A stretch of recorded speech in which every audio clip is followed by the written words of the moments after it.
What is it, General? What's up, guys? Welcome back to Let's Play Basara 3. Had that dream again last night. The one you talked about before, where you're underwater. Yeah, but never mind, Sasuke. Tell me, how's my lord doing? Well, not really good or bad. And you're wasting time and energy worrying. It isn't gonna help him any. So that dream that Sasuke is referring to, we get a visual of that in Judge End again when he tries to impersonate the Tiger of Kyle and takes it a little bit too seriously. So it looks like Mitsunari may have recruited the help of Magoichi Saika successfully this time around, as opposed to the 3 times that he failed. Calls my lord his mentor. Even well, I guess the 2 times that he failed. And considers him a logical successor to my lord. It's so ironic that 2 men should have the same mentor but such different abilities. Warriors with the foundation of a common past, but building such different futures.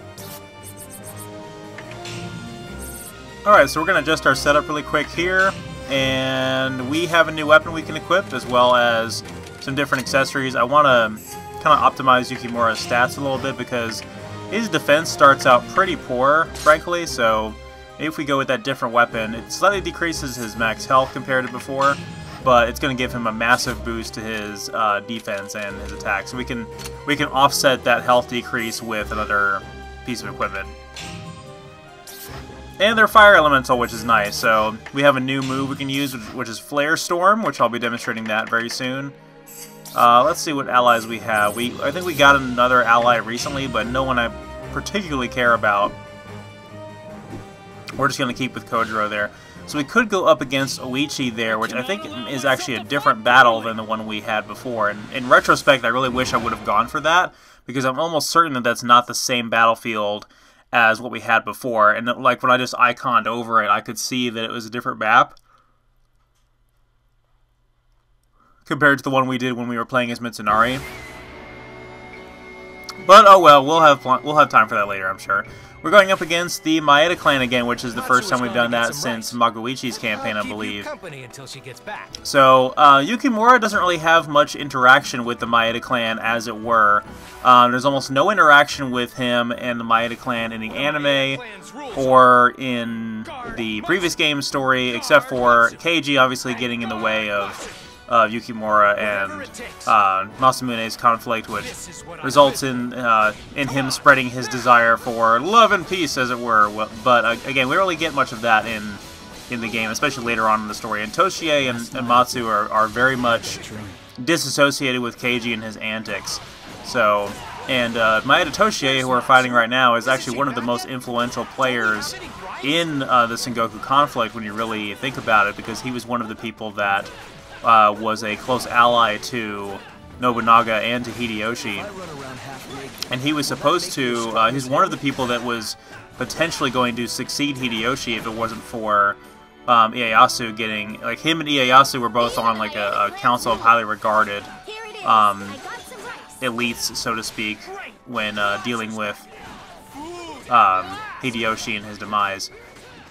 They were the ones that were going to fight over whether or not it would be one of them to succeed Hideyoshi, or if it would be Hideyoshi's son, like it was supposed to be.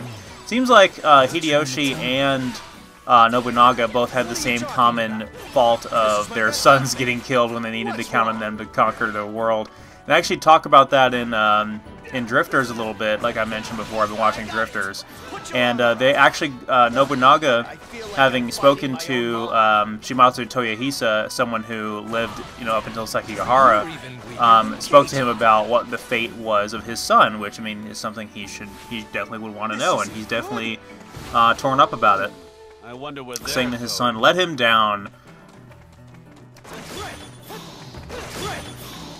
So as far as this stage itself goes, the Maeda clan stage always has the added caveat of having unique game mechanics, typically in every one of these games. In the previous 2 games, it was more about, hey, let's go chase them all around the battlefield.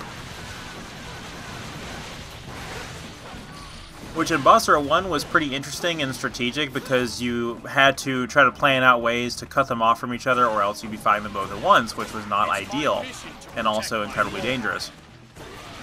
But in Basara 2, it was literally a circular like racetrack map where you could just sort of chase them along, and it was quite comical, in fact, especially as Hideyoshi trying to chase them around. So in this game, however, as I established earlier on, this stage is mostly comprised of different command posts, different sectors that have I guess the rice farms associated with them. So by cutting them off from their command posts, we'll be cutting them off from their food supply, which the unique game mechanic for this game is that Matsu can heal Toshiee, and I think vice versa as well. I haven't really noticed him being able to heal her. But yes, so they're one of the only characters that can heal in this game, which is really interesting because you can throw out all of this violence against them, and then they'll still be able to come back and you know, take all of it and recover, which is, again, very dangerous. We need to deal with that as effectively as possible. You can see the giant icons on the mini-map with the horns. That is Toshiee and Matsu moving around the map freely. And you can potentially, this to me is one of the most like Musou style maps in the game, only because you do run the risk of losing some of these command posts to the enemy again, which is something that you don't really have to worry about in Basara very much in the other maps and the other games. But this map can either take you a very short amount of time, or it can take you forever, because of having to go recapture the camps over and over again after having your enemies reconquer them again. So you can see the bar up there at the top, which is the Maeda family food supply, which again is going to prevent Matsu from being able to heal Toshiee, and we get a special little cutscene indicating that he's hungry. So as you can see right now, they have managed to go to that bottom camp there at the start of the map where we first came in after we fought them, and they're trying to take that command post back, which they will probably do, but I'm not terribly worried about that. There's a lot of little places up here where enemies spawn from, such as these houses. For such an influential clan in the actual conflict, they seem to be pretty humble and live in a pretty small, danky little village, which again, I'm not sure if that's historically accurate or not. But I do know in the context of, we see a little bit of what the Maeda clan hometown looks like in Basara 2, and then in the anime, their village does seem to be pretty. I can't remember the name of the land that they come from. I'm sure it'll come to eventually, but yeah, it seems actually pretty prosperous and pretty large. So it just happens to be that their leaders are very laid back and down to earth and humble. So Yukimura, in terms of gameplay, has he's pretty fun to play as. He dual wields spears, which is really interesting. Setting him apart from the Samurai Warriors version of Sanada Yukimura, where he only has one spear. Yukimura is famous for his double spears, and it does offer some pretty unique gameplay feel for him. He doesn't actually have the amount of reach that you would think he would have for wielding two spears. You kind of have to get up close and personal with him a little bit, but he does have the new move that we unlocked there, and I already forgot its name, but the move with R1 that allows me to stab repeatedly over and over and over again like that. That's a good way to stun enemies, and it's also a great way to hit an enemy with some additional reach that you would normally have with his normal melee combos. His other his other heavy attack that we used there, where he that's where you are moving the analog stick, will allow him to sweep his spears right to left, which allows him, similar to Cross Slash with Masamune, to go into another series of melee combos, as we will demonstrate. We showed it off a little bit before. So basically, we go into his normal combo for a little bit, and then we use that. We get a different series of moves, and then we launch them up into the air with the triangle move when we're standing still, and then we can air juggle them with the R1 maneuver. I need to remember the names of Yukimura's heavy attacks, but yeah, that's essentially the strategy with Yukimura, and it's pretty good. It's a lot of fun. So again, we came up to Toshiee and Matsu and we engaged them in battle, but we may have to disengage because she's just going to keep healing him, and this is going to be really, really grindy and tedious. So if I don't go over here and capture this last one, then they're going to take forever to die. So luckily I was able to use that catapult that's built into the map here to kind of launch myself over into the camp that needs to be captured.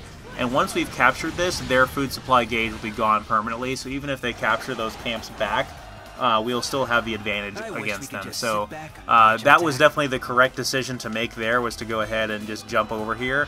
That way we can transition into the next phase of this fight.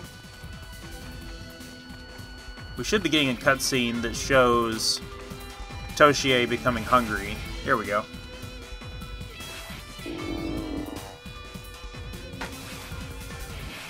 Oh, I don't think I can take another step. I don't understand how this happened. So in terms of gameplay, I don't think I've played as Matsu in a game after Basara 1. In Basara 1, Toshiee played pretty well. I definitely wanted to include him in the Basara 1 Let's Play, but it had already dragged on long enough. And I wasn't terribly good as him on Ultimate difficulty. But he did have some nice maneuvers, including his, like, he would drink in some alcohol and spit it out and burn it as like a flame breath attack, which is pretty cool. Wow, Yukimura dodging Matsu's Basara attack like a boss. And he uses a three-pronged trident as his melee weapon, which is pretty cool. It's quite big and hefty and deals a lot of damage.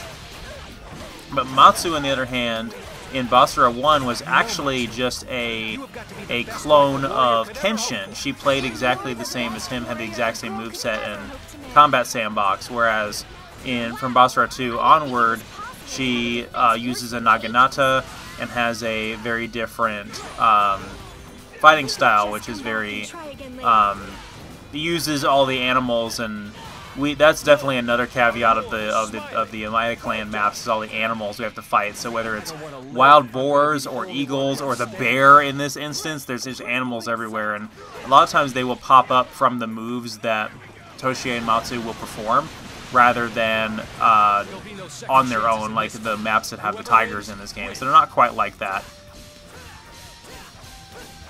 Yukimura is going to show Toshiee the might of his burning spear! There we go. So as you can see, he's already gained back a couple of those camps, which is unfortunate.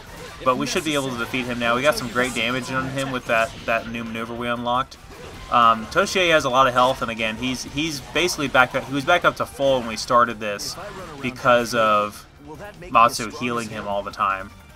One of my favorite things about Yukimura, though, is his Basara attack, because the animation for it is just so cool.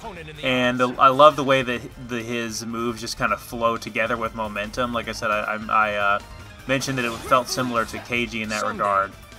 And there's one part during his Basara maneuver where he puts both of his spears together end to end and starts spinning them around. And it's the coolest fight choreography. But there's some other moves with Yukimura that we haven't unlocked yet I'm pretty excited about. Oh, he's going to do his flame breath attack. Oh, that sucked. We took quite a bit of damage from that. We're actually really low on health now, so this is really anybody's game. But I don't want to die because that would be a huge time loss. But Yukimura is angry and filled with rage, so I think he's going to defeat Toshiee, no problem here. Could it be that dream is a reflection Alright, not of bad. my state of mind?